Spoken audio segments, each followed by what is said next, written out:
තරගය පැරදුනත් වනිදු ලෝකයටම මැද ඇඟිල්ල පෙන්වයි.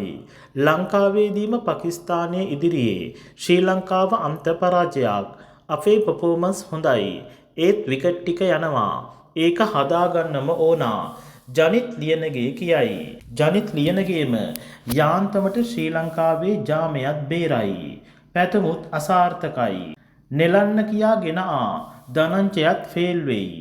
ශ්‍රී ලංකාව සහ පාකිස්තානය අතර තරඟ තුනකින් සමන්විත තරඟාවලියේ පළමු T20 තරගය ඊයේ පැවැත්වුණා.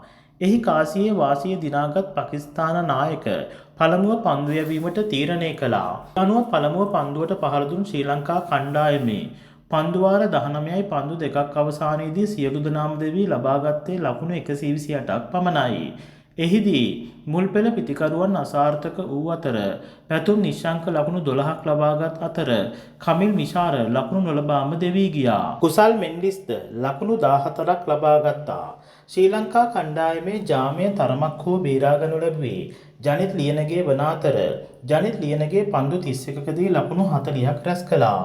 ඒ අනුව පිළිතුරීම ක්‍රීඩා කෙරූ පාකිස්තානුවන් පන්දු වාර 16යි පන්දු 4ක් අවසානයේදී කඩලු 4ක් පමණක් දෙවි ලකුණු 129ක් රැස් කරමින් තරගය පහසුවෙන් ජයග්‍රහණය කරනු ලැබුවා.